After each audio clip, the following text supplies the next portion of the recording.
ආයිබෝවන් මම ලක්ෂේන නායක මකර ලග්න හිමියනි ඔන්න සුපුරුදු පරිදි අදත් මම ඔබට ගෙන එන්නේ ඔබගේ කර්මයට අනුව ඔබට සිදුවිය හැකි දෙයක් ගැන. ඔබ දැන් දන්නවා කර්මයට අනුව ඔබ කවුද කියලා. ඔබ දන්නවා ඔබගේ කර්මයට අනුව ඔබට කොයි වගේ විවාහ සහකරුවෙක් සහකාරියක් ලැබෙනවද කියලා. ඔබ දන්නවා කර්මයට අනුව විවාහ ජීවිතයක් කොයි විදිහටද ගෙනියන්න ඕනේ කියලා. අද මම මේ කතා කරන්න යන්නේ කර්මයට අනුව මකර ලග්න හිමියනි ඔබට ලැබෙන පෞල් ඒකකය ඔබයි බිරිඳයි එකට එකතු වෙලා ගෙවන විවාහ ජීවිතය තුළ ඔබට එකතු වෙන අය පිළිබඳයි කතා කරන්නේ. පෞල් ඒකකයට අඹු සැමියන්, දරුවන්, අම්මා තාත්තා සමහර විට මෙහෙකරුවන් මෙහෙකාරියන් මේ නිවසට එකතු වෙන්න පුළුවන්. ඔබ දන්නවා මකර ලග්න හිමියනි පෞරුෂත්වයේ තුල කර්මයට අනුව මකර ලග්න හිමියා ආත්මාර්ථකාමී. ඒක තමයි ඇත්ත.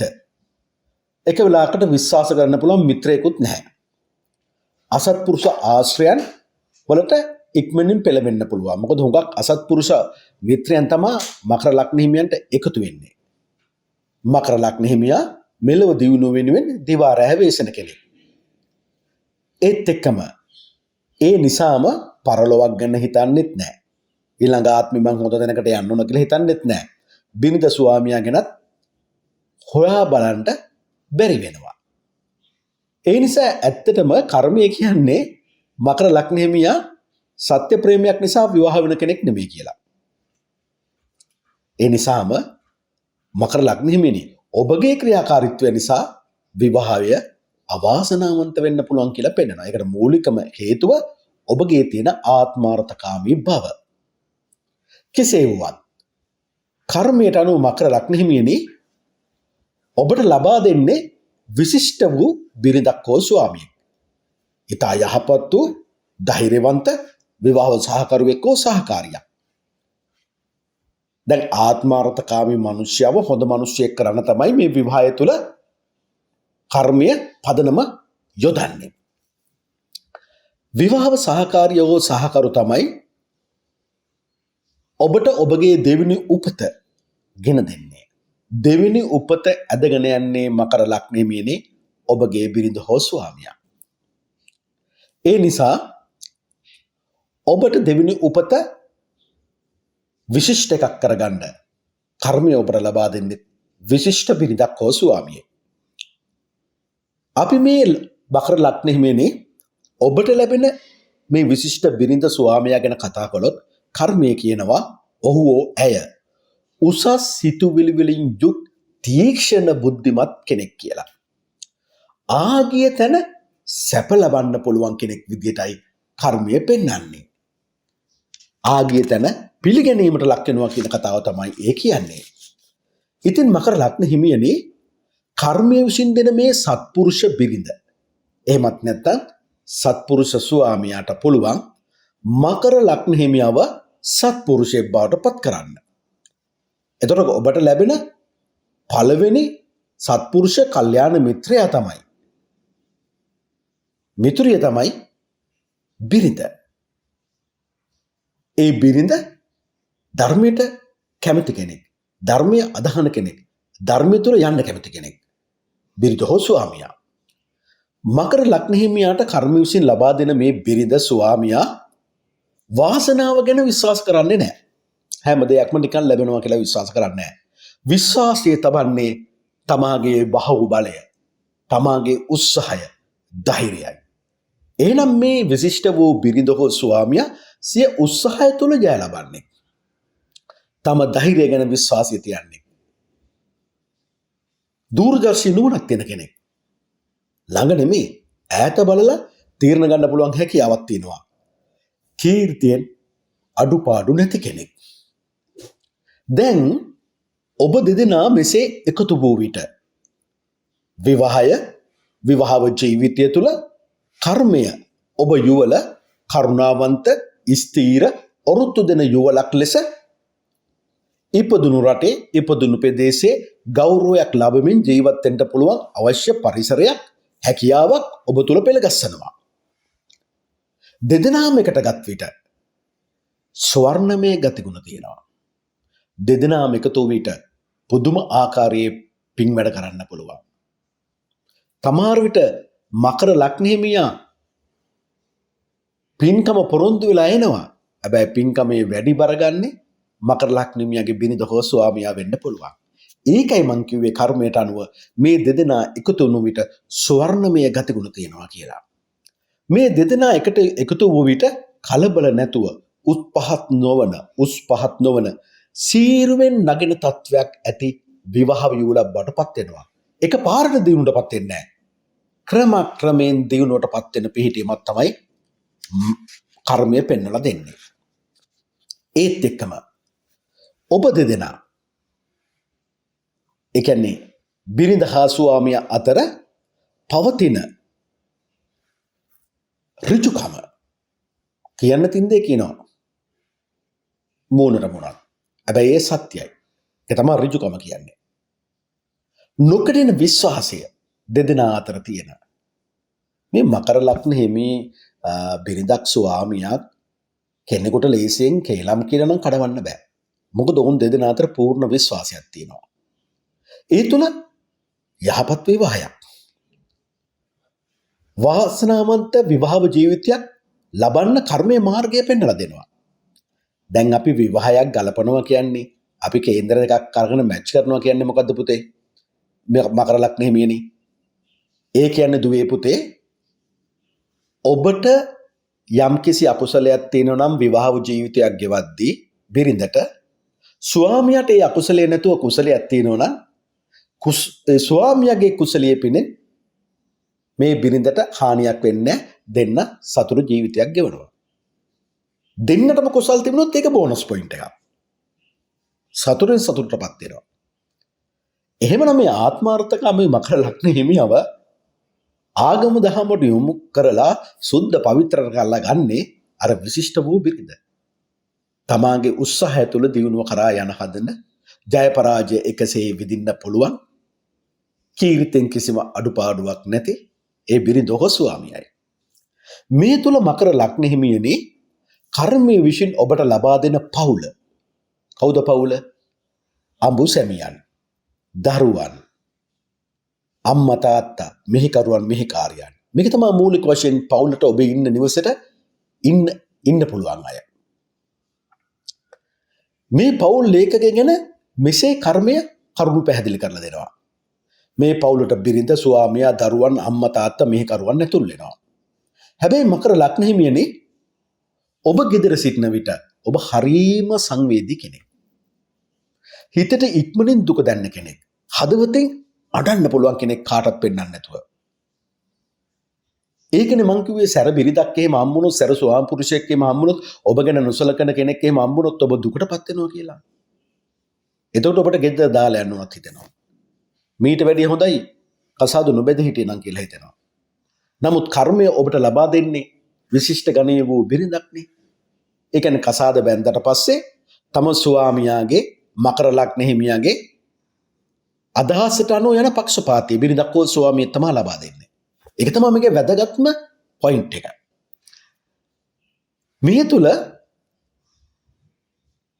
ඔබ ඉන්න ගෙදර ඔබ සංවේදීත් නිසා ඉක්මනින් හිතට දුක දැනෙන නිසාත් මකර ලග්න හිමියනි ඔබ විවාහ වී සිටියදීම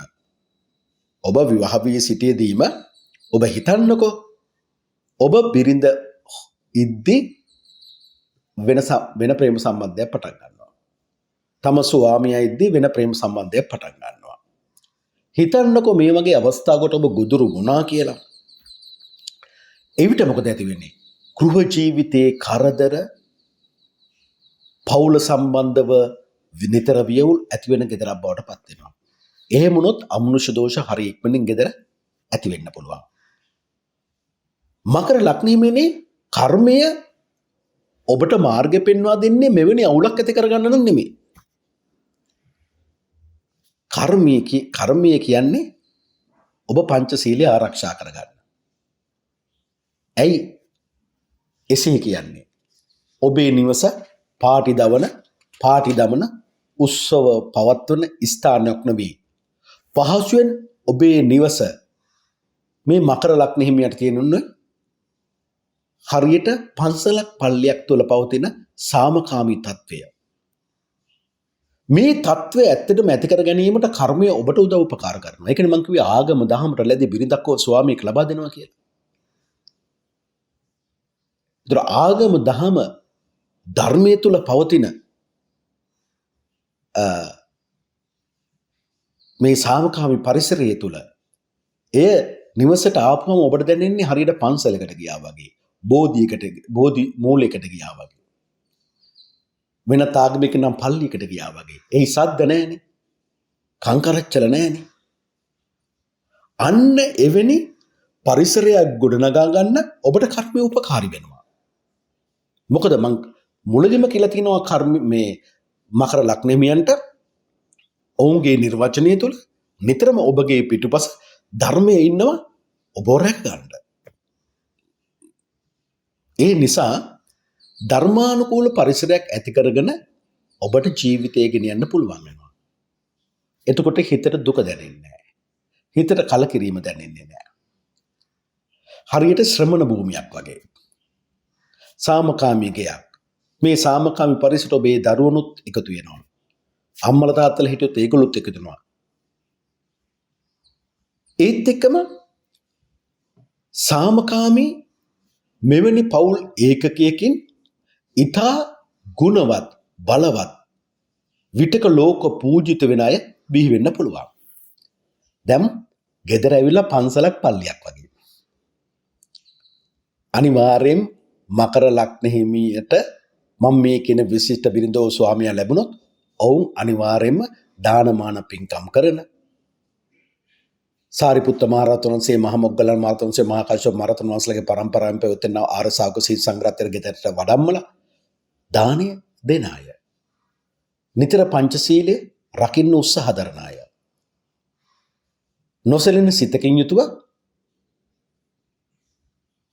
බුදුරජාන් වහන්සේගේ අවබෝධය සද්ධාවෙන් යුතුව ජීවිත පරිත්‍යාගයෙන් අදහන අය. ඒ භාග්‍යවතුන් රහත් ගෞතම සම්මා සම්බුදු බුදුරන් වහන්සේගේ සම්මා සම්බුද්ධ ශ්‍රී මුඛයෙන් දේශනා කොට වදාළා වූ උත්තරීතර වූ සී සද්ධර්මයේ නොසැලෙන සිතකින් යුතුව කාටත් විනාශ කරන්න බැරි සිතකින් යුතුව දිවි හිමියෙන් මෙනෙහි කරන අය. ඒ භාග්‍යවතුන් රහත් ගෞතම සම්මා සම්බුදු බුදුරජාණන් වහන්සේගේ අග්‍ර ආර්ය ශ්‍රාවක සී සංඝරත්නය වූ සාරිපුත්ත මහරහතන් වහන්සේ මහ මොග්ගලන් මහරහතන් වහන්සේ මහා කාශ්‍යප මහරහතන් වහන්සේ පරම්පරාවෙන් පැවතෙනා ආර්ය ශ්‍රාවක සී සංඝරත්නය අනුගමනය කරන අය. ප්‍රාණඝාත කුසලෙන් වැළකෙනවා. සොරකම් කිරීමෙන් වැළකෙනවා. වැරදි කාමසෙන් වැළකෙනවා. බොරු කීමෙන් වැළකෙනවා. කේලම් කීමෙන් වැළකෙනවා. හිස් වචන කීමෙන් වැළකෙනවා. පරුස වචන කීමෙන් වැළකෙනවා. මත්ද්‍රව්‍ය මත්පැන් භාවිතෙන් වැළකෙනවා. මම මේ කියන தત્ත්වය මකර ලග්නෙමි ඔබේ ජීවිතයේ කිසියම් අවස්ථාවකදී ඔබ අනුගමනය කරන දෙයක් මම මේ කියන්නේ. ඔබට තරුණ කාලේ මුදල් වැඩි වෙලා හරි මේ தત્ත්වය අමතක වෙන්න පුළුවන්. නමුත් බොහෝ විට අවුරුදු 45 විතර වගේ පණිද්දී ජීවිතේ බැක් එක පසුපස ඉඳන් ධර්මය ඔබව තල්ලු කරනවා මේ தත්වලට. ඒතර ඒ තුල ඔබට ලැබෙන්නේ මොකද්ද? ඔබ මකර ලග්න හිමියනි ඉපදුණු රට තුල ගුණවත් බලවත් සමාජ ලෝකේ පුරා දන්න කෙනෙක් බවට පත් වෙන්න පුළුවන්. ඔබගේ බිරිඳේ තත්ත්වයට පත් වෙන්න පුළුවන්. ස්වාමියේ තත්ත්වයට පත් වෙන්න පුළුවන්. එහෙම නැත්නම් ඔබේ දරුවෙක්ගේ තත්ත්වයට පත් වෙන්න පුළුවන්. අන්න ඒ කියන ලැබීම මකර ලග්න හිමියනි ඔබට අනිවාර්යයෙන්ම තියෙනවා. වෙන ලග්න හිමියෙකුට නැති තරම් ඔබට දීලා තියෙනවා.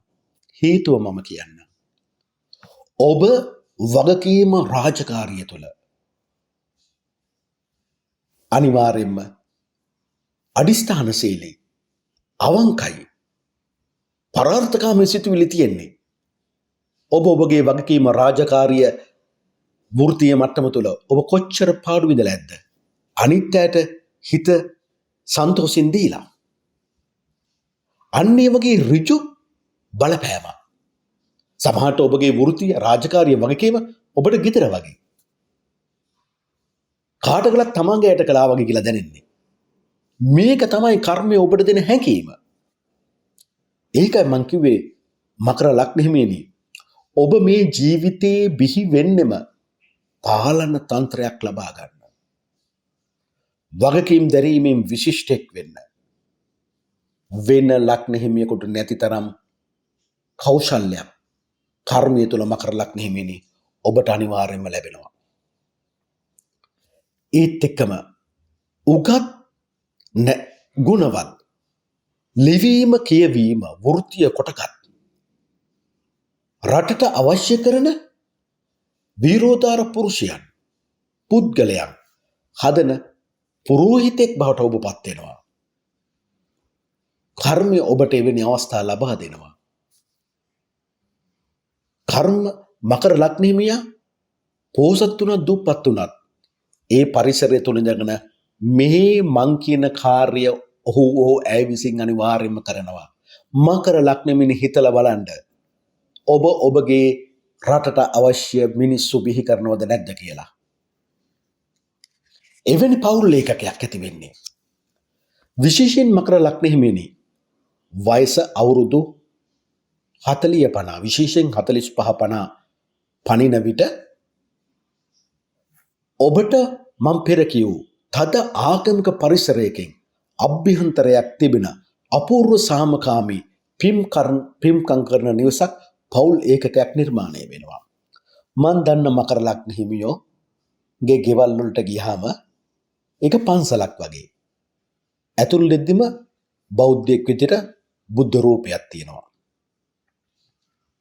කොහේ හරි තැනක මල් පෝච්චියක හරි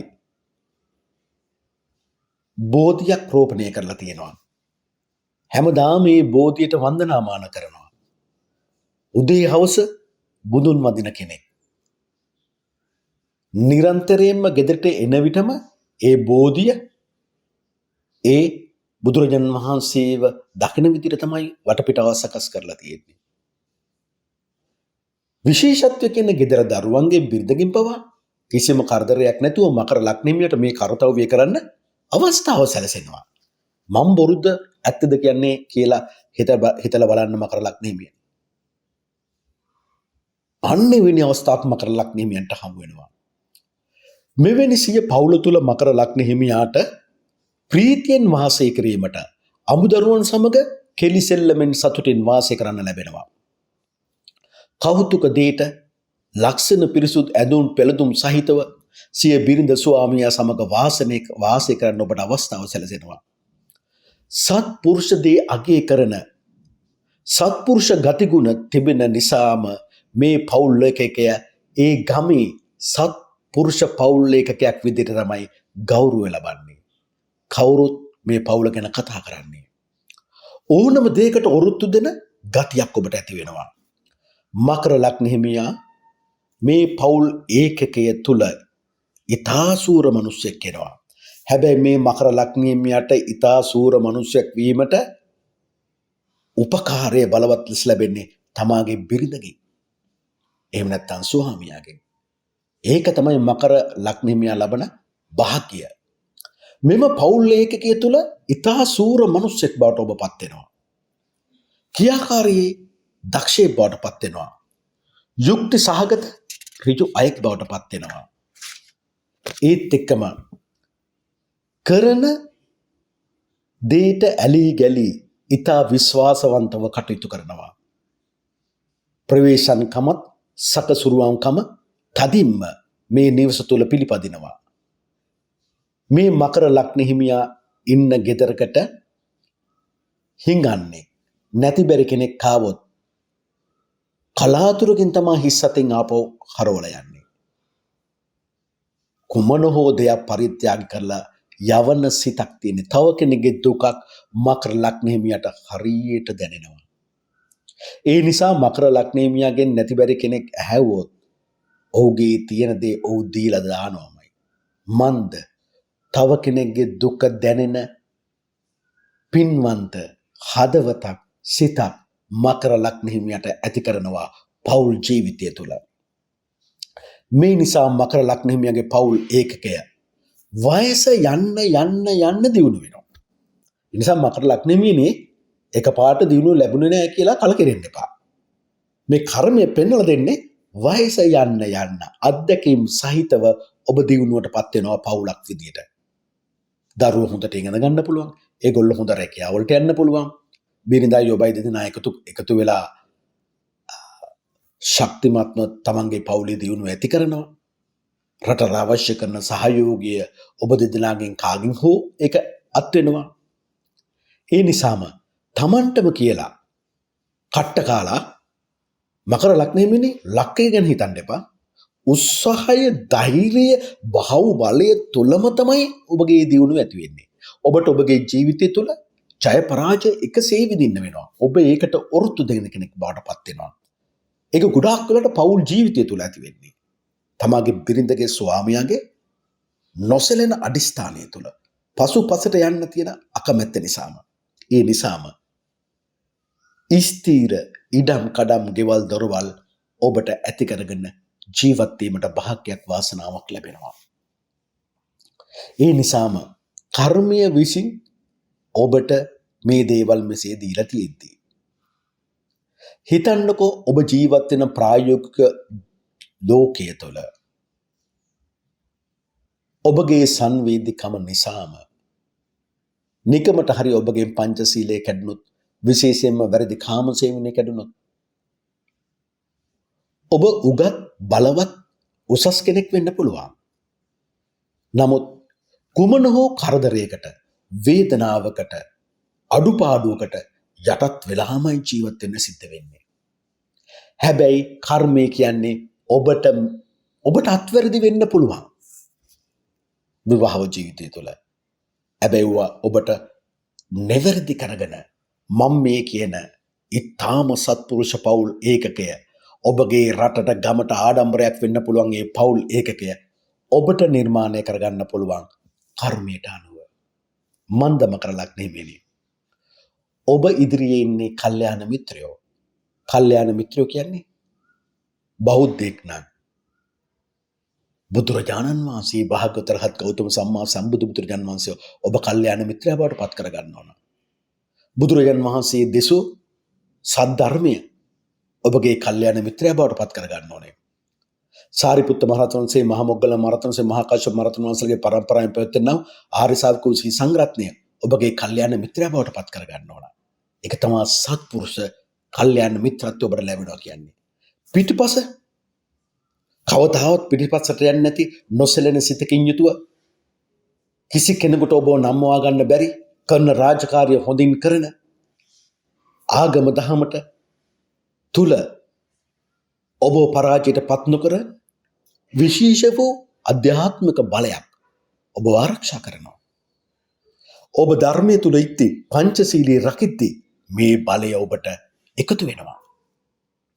ඒ බලය එකතු වුණු දා පටන් කිසි කෙනෙකුට ඔබව පරාජය කරන්න බෑ. ඒකේ එක පුරුකක් තමයි ඔබට ලැබෙන බිරිඳ හෝ ස්වාමියා. ඔබව සත්පුරුෂ මාර්ගේ යවන්න ඔබට එන දේවදූතයක් විදිහට වසලකන්න. අවසන් විදිහට මේ විශිෂ්ට වූ නිර්මාණශීලී වූ මේ පෞල් ලේඛකය හොඳින් රඳා පවත්ව ගන්නට මම ඔබට යම් උපදෙසක් දෙනවා. බෞද්ධයෙක් නම් මේ දන්නවා ආර්ය අෂ්ටාංගික මාර්ගය කියලා. කිසි කෙනෙකු කරදරයක් නොවි, තමත් කරදරයකටපත් නොවි සසර දුකෙන් මිදෙන්න පුළුවන් මාර්ගය. වෙනත් ආගම කෙනෙක් වුණත් මේ දේ හොඳට අහගන්න. මේ විදිහට පිළිපැද්දොත් ඔබගේ පෞල් ජීවිතය ස්වර්ණමය පෞලක් බවට පත් වෙනවාමයි. මම මේ කියන්නේ ආර්ය අෂ්ටාංගික මාර්ගය ගැන. විශ්සලාම චතුරාර්ය සත්‍ය අවබෝධය අපි ලබා ගන්න ඕන. ඒක මෙහෙමයි. දුක මොකක්ද කියලා අපි හඳුන ගන්න ඕනේ. බුදුරජාණන් වහන්සේ වදාරන්නේ දුක ගැන මෙහෙමයි. ඉපදීම දුකක්. ජරාවට මහලු වීමට පත්වීම දුකක්. ලෙඩ රෝග වලට ගොදුරු වීම දුකක්. ප්‍රිය වස්තුන්ගෙන් ප්‍රිය පුද්ගලයන් වෙන්වීම දුකක්. අප්‍රිය වස්තුන් හා අප්‍රිය පුද්ගලයන් හා එක්වීම දුකක්. හඬා වැටීමට ශෝකයට පත්වීම දුකක්. මරණයට පත්වීම දුකක්. තමන් කැමති දේ ඉටු නොවීම දුකක්. මේක තමයි දුක කියන්නේ. දුක්ඛාරය සත්‍යය. මේ දුක ඇති වෙන්නේ තණ්හාව නිසා. තණ්හාව කියන්නේ මොකද්ද? පුනර්භවය ඇති කරන ආස්වාදයෙන් ඇලෙන ඒ තැන් වහා සතුටින් පිළිගන්නා වූ යම් තණ්හාවක් ඇද්ද? ඒ තණ්හාව භව තණ්හාව, විභව තණ්හාව, කාම තණ්හාව වෙනවා. භව තණ්හාව කියලා කියන්නේ ජාතියෙන් ජාතියට, ආත්මෙන් ආත්මයට ඉපදීමට යන්න තියෙන ආසාව. විභව තණ්හාව කියන්නේ ඔබ හිතනවා මිත්‍යා දෘෂ්ටිකිතු මේ ආත්මෙන් පස්සේ අපිට ජීවිතයක් නැහැ කියලා. ඒක එසේ නොවේ. ඒක තමයි ආර්ය අෂ්ටාංග මාර්ගයේ අපි යන්න ඕනේ. කාම තණ්හාව කියන්නේ පංච ඉන්ද්‍රියන් සන්තෝෂ කිරීමෙන් ඔබ ජීවත් වෙන විදිය. මේක තමයි දුක්ඛ සමුදය ආර්ය සත්‍ය කියලා කියන්නේ. හැබැයි මේ භව තණ්හාව, විභව තණ්හාව, කාම තණ්හාව නැති කිරීමට, නිරුද්ධ කිරීමට, දුරු කිරීමට, සියලුම ආදරයන් රහිත කරවීමට දුක්ඛ නිරෝධ ආර්ය සත්‍ය කියලා දෙයක් තියෙනවා, මාර්ගයක් තියෙනවා.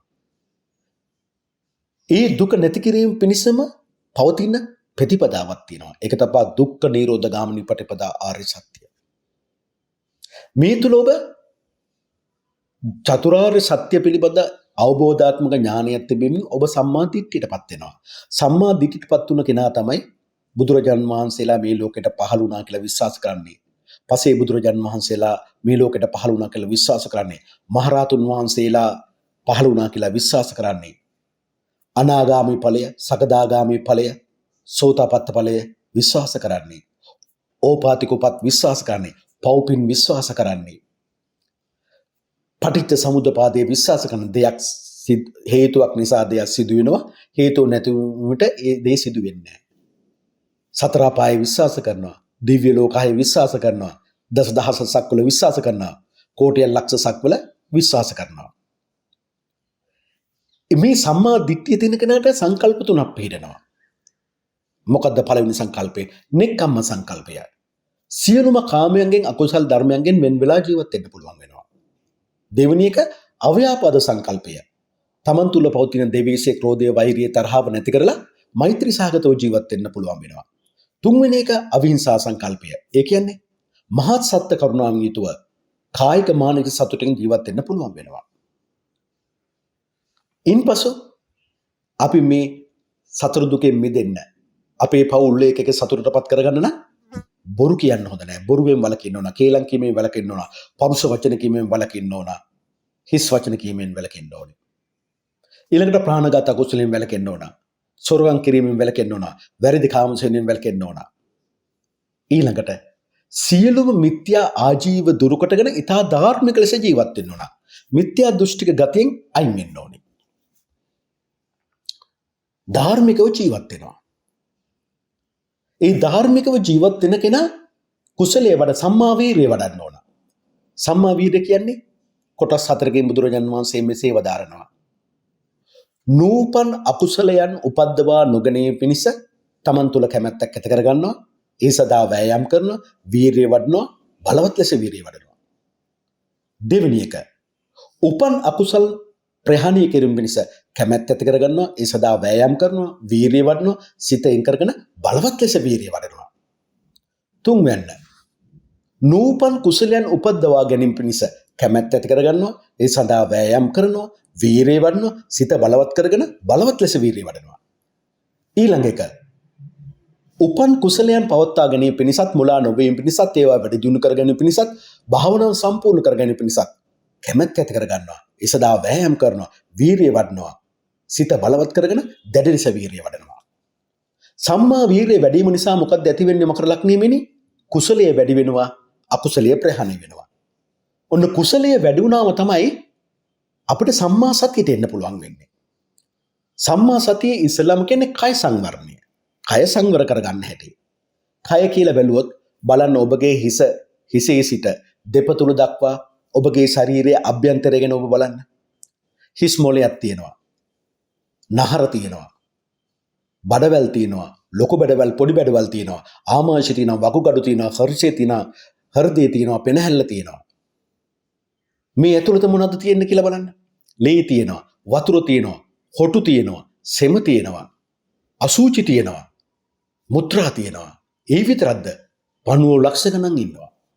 මේ අපි හොඳට සබන් ගාලා පිරිසිදු කරලා පිටින් ලස්සන ඇඳුම් ඇඳලා තියාගන්න ශරීරයේ අභ්‍යන්තරය ඕකයි. ඒක තමයි අසුබය. ඉතින් මේ ලස්සන ශරීරයේ ඔළුවේ ඉඳන් කකුල් දෙක දක්වාම හැදෙන රෝග තත්ත්ව නිසා බලන්න කොච්චර ආදීනව පීඩා අපි විඳිනවද? අන්න ඒ කය ගැනයි මේ කතා කරන්නේ. එහෙමනම් කය පිළිබඳ කෙලෙස් තවන වීරින් යුතුව මනා නුවණින් සින් යුතුව ලෝකයේ ඇලීම් ගැලීම් දුරු කොටගෙන කය පිළිබඳ සැබෑ තතු මෙහි කරමින් කායानुපස්සන භාවනාවෙන් කල් ගෙවනවා. ඔන්න කය සංවර කරගත්තා. ඊළඟට වේදනාවන් සංවරය කරගන්නවා. පංච ඉන්ද්‍රියයන්. කොහොමද ඒක සංවර කරගන්නේ? ඇහෙන් දකින රූපය මනාපෙකුත් නැහැ අමනාපෙකුත් නැහැ. ඒ රූපය මන් දකින්න කැමති නැහැ. අන්න රූපයට තියෙන ආසාව දෙවේශය නැති කරගත්තා. රූපය නැවත දකින්න කැමති නැහැ. දෙවෙන්න කනට ඇසෙන ශබ්දයට මම මනාපෙකුත් නැහැ අමනාපෙකුත් නැහැ. ඒ ශබ්දය මට නැවත අහන්න ඕනේ නැහැ. තුන්වෙන්න නාසයට ආග්‍රහණය වෙන සුවඳට මම මනාපෙකුත් නැහැ අමනාපෙකුත් නැහැ. නැවත ඒ මට ආග්‍රහණය වෙන්න අවශ්‍ය නැහැ. ඊළඟට දිවට දැනෙන රසයට මම මනාපෙකුත් නැහැ අමනාපෙකුත් නැහැ. නැවත ඒ රසය මට දැනෙන්න ඕනේ නැහැ. ඊළඟට කයට දැනෙන පහසට මම මනාපෙකුත් නැහැ අමනාපෙකුත් නැහැ. ඒ පහස මට නැවත දැනෙන්න ඕනේ නැහැ. ඊළඟට ඔබ හිතන්න ඕනේ මනසට එන අරමුණු සිතුවිලි වලට මම මනාපෙකුත් නැහැ අමනාපෙකුත් නැහැ. නැවත මට ඒ අරමුණු සිතුවිල්ල පහළ වෙන්න ඕනේ නැහැ. අන්න පංච ඉන්ද්‍රියන් සංවර කරගන්න හැටි. මේක තවදුරටත් ගත්තොත් ඔබ අනිත්‍ය වශයෙන් හිතන්න පුළුවන් වෙන්න. මං ඇහෙන් රූපයක් දකිනවා. මේ රූපේ තව පොඩ්ඩෙන් නැති වෙලා යනවා. ඔබ උදේ දකින මල හැන්දෑවෙද්දී එහෙමම තියනවද? පර වෙලා තියෙන්නේ. එහෙනම් අනිත්‍යයි. අනිත්‍ය දේ හැමතිස්සෙම අනාත්මයි. ඒ කියන්නේ මේ ඇහවත් මේ රූපේවත් මගේම කරගන්න බෑ. මේව නැති වෙලා යන දේවල්. කනට ශබ්දයක් ඇහුණොත් ඒ ශබ්දේ නැති වෙලා යනවා. එහෙනම් කන ශබ්දයක් අනාත්මයි. මට අයිති දේවල් නෙමෙයි. නාසයට සුවඳක් දැනුණත් ඒ සුවඳ තව මොහොතකින් නැති වෙලා යනවා. ඒක අනිත්‍යයි දුකයි. එහෙනම් මේ නාසය සුවඳක් මට අයිති කරගන්න පුළුවන් දේවල් නෙමෙයි. දිවට රසයක් දැනුණත් ඒ රසය නැති වෙලා යනවා. අනිත්‍ය වෙලා යනවා දුකයි. එහෙනම් දිවත් රසය දෙකම අනාත්මයි. ඒක මට අයිති දේවල් නෙමෙයි. ඒවා කවදාවත් නැති වෙනවා. කයට පහසක් දැනුණත් ඒ පහස නැති වෙලා යනවා. දුකයි. එහෙනම් මේ කයත් පහසත් දෙකම අනාත්මයි. නැති වෙලා යන දේවල්. මනසට අරමුණු සිතුවිල්ලක් ආවොත් ඒක නැති වෙලා යනවා. අනිත්‍යයි, දුකයි, අනාත්මයි. මේ මනස, මේ හිස, මේ මනස, මේ සිතුවිලි නැති වෙලා යන දේවල්. අන්න ඒ විදිහට ඔබ පංච ඉන්ද්‍රිය සංවර කරගන්නවා. මේ විදිහට වේදනාවන් පිළිබඳ කෙලෙස් තවන වීරින් යුතුව මන අනුවණෙන් සිහින් යුතුව ලෝකයේ ඇලෙම් ගැලෙන් දුරු කරනු පිණිස ඔබ වේදනාවන් පිළිබඳ සැබෑ තතු මෙනෙහි කරමින් වේදනානුපස්සන අනුභවයෙන් කල් ගෙවනවා. ඊළඟට සිත තමයි බැඳෙන්නේ පංච ඉන්ද්‍රියන් කෙරෙහි. ඇහැට රූපයක් ඇසගැටු විටම ඔබ ඒ රූපය පිළිබඳ තියෙන ආසාව හිතෙන් බැහැර කර ගන්න ඕනේ. කනට ශබ්දයක් ඇසුණු විටම ඒ ශබ්දෙට තියෙන ආසාව හිතෙන් බැහැර කර ගන්න ඕනේ. නාසයට සුවඳක් දැනෙනු විටම ඒ සුවඳට තියෙන ආසාව හිතෙන් බැහැර කර ගන්න ඕනේ. ඔබගේ දිවට රසයක් දැනෙනු විටම ඒ දිවට රසයට තියෙන ආසාව ඔබ හිතෙන් බැහැර කර ගන්න ඕන. ඔබගේ කයට පහසක් දැනෙනු විදියට පහසට තියෙන ආසාව ඔබ හිතෙන් බැහැර කර ගන්න ඕන. මනසට අරමුණු සිතුවිල්ලක් ආපු ගාම ඒ මනසට අරමුණට තියෙන ඔබගේ ආසාව ඒ විකසම හිතෙන් බැහැර කර ගන්න ඕන. එහෙමයි හිත සංවර කරගන්නේ. ඒ කියන්නේ කෙලෙස් තවන හිත පිළිබඳව කෙලෙස් තවන වීරින් යුතුව මනා නුවණින් සිහින් යුතුව ලෝකේ ඇලෙන් ගැලෙන් දුරු කරනු පිණිස සිත පිළිබඳ සැබෑ තතු මෙනෙහි කරමින් චිත්තානුපස්සන භාවයෙන් වාසය කරනවා. හතරවෙනි එක ධර්මයේ පිළිබඳ කෙලෙස් තවන වීරින් යුතුව මනා නුවණින් සිහින් යුතුව ලෝකේ ඇලෙන් ගැලීම් දුරු කොටගෙන ධර්මානුපස්සන භාවයෙන් කල් ගෙවනවා. ඔන්න අපි කුසල් වැඩුවා. අපේ සිත පංච ඉන්ද්‍රිය කය සංවර කරගත්තා. ධර්මානුකූලව හිතනවා. අන්න ඊළඟට අපිට එන්න පුළුවන් සම්මා සමාධියට. සම්මා සමාධියේ පළවෙනි එක. සියලු අකුසලයන්ගෙන් සියලුම කාමයන්ගෙන් වෙන් වෙලා අකුසල් ධර්මයන්ගෙන් කාමයන්ගෙන් වෙන් වෙලා විතර්ක ਵਿਚාර රහිත මම ආපහු කියනවා.